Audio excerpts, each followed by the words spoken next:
ako ni Jacqueline Roy. Pagpunta ko doon, andun nga si Jacqueline Roy, pero walang ibang tao sa dining area. Madilim at tahimik na kasi 10 oras na ng gabi. Tulog na yung ibang mga kasamahan namin. Kinausap ako ni Miss Roy. Ang sabi niya sa akin, Amanda, connection mo ito sa amahan. Privilege na mapabilang sa pastoral, isanctify mo ang sarili mo. Sabi niya, parte daw ng trabaho ng Ministry of the Pastorals na imasahe si Kibuloy. Sabi niya, special privilege daw ito dahil hindi naman daw lahat nahawakan at nakakalapit sa anak ng Diyos. Sabi niya pa, wag ko daw pagdudahan ang anuman na mangyayari sa loob ng kwarto kasama si Kibuloy. Basta ibigay ko lang daw ang sarili ko, maghanda daw ako, maligo, mag-toothbrush. Sinabihan pa akong mag-blow dry ng buhok. Litong-lito ako noon, pero sumunod na lang ako. Sabi ni Jacqueline Roy, kunin ko daw yung isang pajama ko at binigay ko sa kanya kasi aamuyin daw niya. Ginawa ko naman. Pagkabigay ko ng pajama ko, inamoy niya at biglang sabi, ipapahiram na lang daw niya ang pajama niya. Bumalik ako sa kwarto ko at siya naman, kinuha niya yung pajama niya. Bago ako maligo, pumunta si Jacqueline Roy sa kwarto ko at binigyan ako ng isang t-shirt na may botones at pajama pants. Isang bote ng shampoo na Palmolive Violet at lotion na pabango na Bath & Body Works brand. Ang specific scent ay Enchanted, na paborito daw ni Kibuloy. Hindi ko po talaga makakalimutan ng mga yan. Maligo na daw ako at magkuskus ng maayos. Hinihintay daw ako ni Jacqueline Roy sa kwarto ni Kibuloy. Pagkatapos kong maligo at mag-blow dry, pumunta ako sa kwarto ni Kibuloy sa Bible School building. Yung kwarto na yon may 2 pinto. Yung unang pinto bukas na. Kaya pumasok ako doon. Yung isang pinto papunta sa main room ni Kibuloy. Pagkatok ko, sa pangalawang pinto, pinagbuksan ako ni Jacqueline Roy. Inakay niya ako sa may kama ni Kibuloy. Nakita kong natutulog at naghihilig pa. Nung una, pinaupo muna ni Jacqueline Roy sa kama, malapit sa paa ni Kibuloy. Natulog pa rin noon. Pinakita ni Jacqueline kung paano daw imamasahe si Kibuloy. Sabi niya, unahin ko daw sa paa. Nakinig lang ako habang dinedemo niya. Tapos sabi na lang ni Jacqueline, hintayin ko na lang daw na sabihin ni Kibuloy kung anong sunod na gagawin. Sabi niya, hanggat walang sinasabi si Kibuloy na pwede na akong umalis, hindi ako dapat lumabas ng kwarto. Matapos siyang magbilin, lumabas na siya ng kwarto.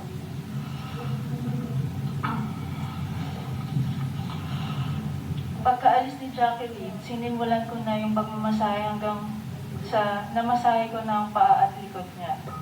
Inaantok na ako that time kasi halos 1 a.m. to 2 a.m. na po siya. Gising na si Kibuloy nito tapos sinabihan niya ako na umupo daw sa gitna ng kama. Sumunod lang ako sa instruction, umupo ako na naka-cross legs. Nung itutuloy ko na dapat ang pagmamasahe, tumayo siya at umupo sa harap ko. Sinimulan niyang tanggalin ang botones ng t-shirt ko hanggang sa tuluyan niya tinanggal ang buong t-shirt ko. Sabi niya, tumalikod daw ako. Sumunod lang ako doon at tinanggal niya ang aking bra. Pagkatapos hinawakan niya ang balikat ko at hinila pahiga sa kama. Nung nakahiga na ako, pumaibabaw sa si Kibuloy tapos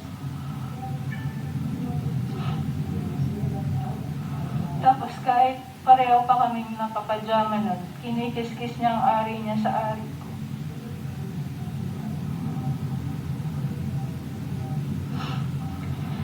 Sinimulan niyang halikan ng leeg ko, nanigas na ako ng gusto.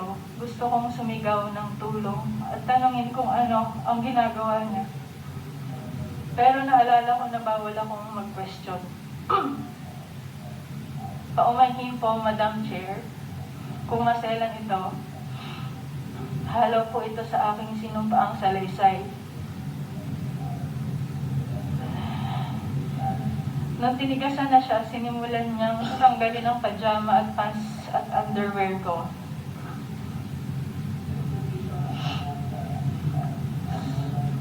Sinipsip niya ang dibdib ko, tinanggal din niya ang pajama pants at brief niya na nanginginig na ang katawan ko sa takot. At nakatitig lang ako sa kisame. Pinipigilan ko na lang ang mga luha ko dahil sobra akong nagulat at walang magawa.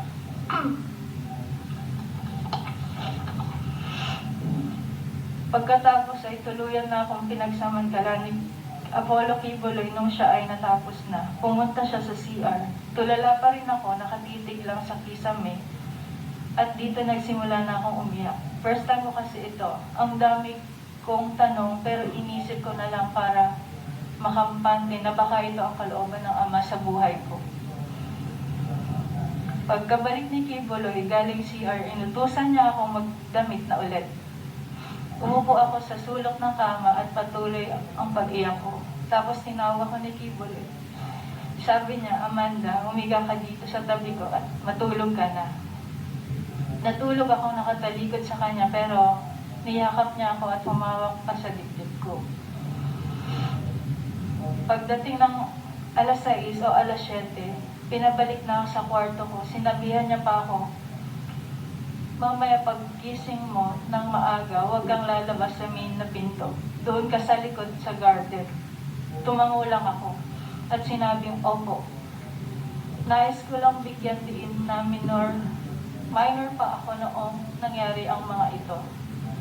Mula noon ay inobserbahan ko na ang mga miyembro ng close-in pastorals.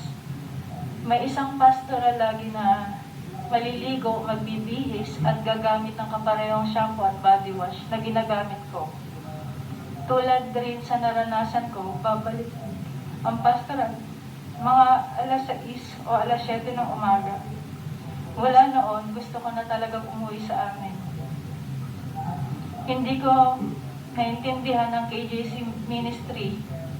Noong 2016, may misa sa open field sa loob ng compound ni Kibuloy.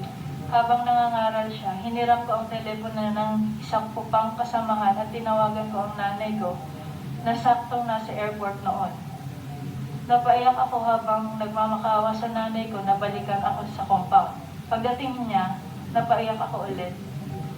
Nanghingi ako ng pamasahe kasi sabi ko, gusto ko nang umuwi at sabihin sa kanya ang mga totoong nangyayari. Pagkaalis ko sa KJC, pumunta naman ang nanay ko sa Davao City para i-rescue ang kapatid ko. Pinahirapan nila ang nanay.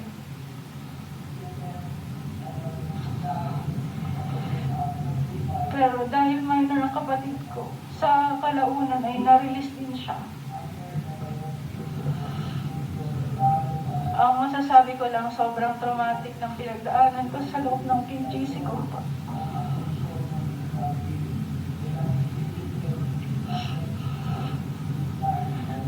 Hanggang ngayon, hindi pa rin ako nakaka-recover. Hindi nila nilalabas ang aking transcript of record sa GMC. Ang paaral ng pag-aaral.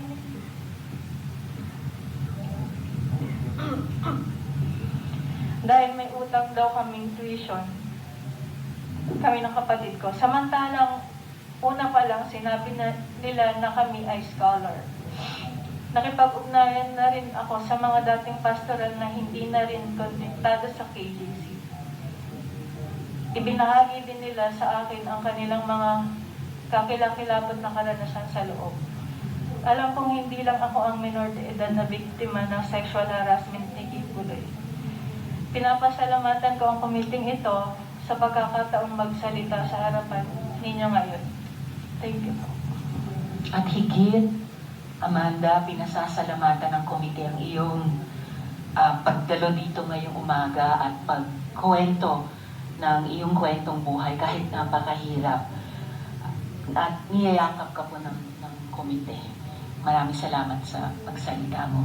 Kung maaari, ilang follow-up questions lamang, no? Patungkol dun sa salaysay. So para lang makuha ulit yung confirmation nyo, dahil pa ulit-ulit nyo rin sinabi dito sa salaysay, nabanggit mo na, menor de edad ka, no? Nung simulan kang abusuhin ni Kibuloy. Tama po ba iyon? Opo, tama po. Okay. At sa iyong pagkakaalam, may iba ka pa bang nakasama na menor de edad na close-in pastoral? Ibig pong sabihin, yung pinagsasamantalahan din silang mga menor de edad ni Kibuloy. Opo, meron.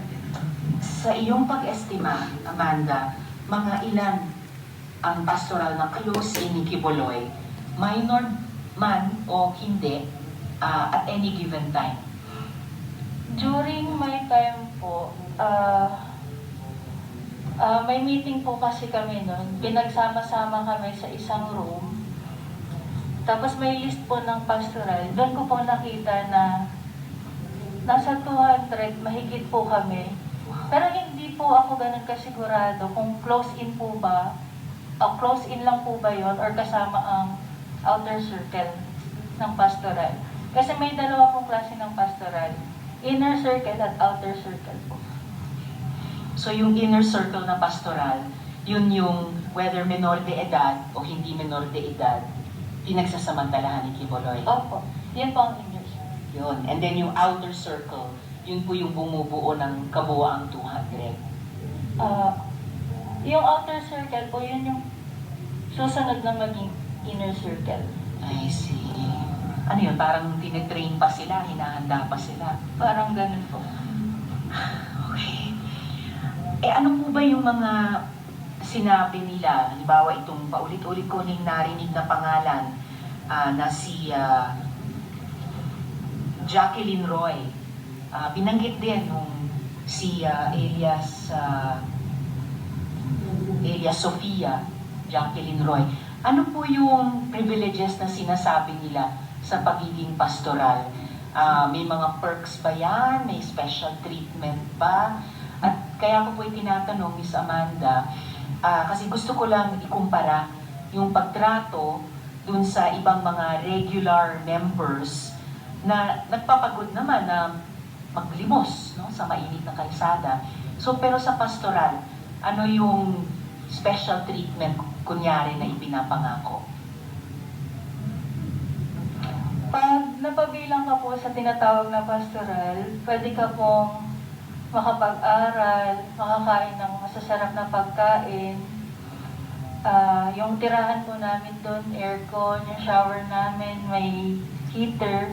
Tapos napapasama din po kami sa dinner or lunch ni Kibuloy, kasama ng ibang close-in. Ganun po.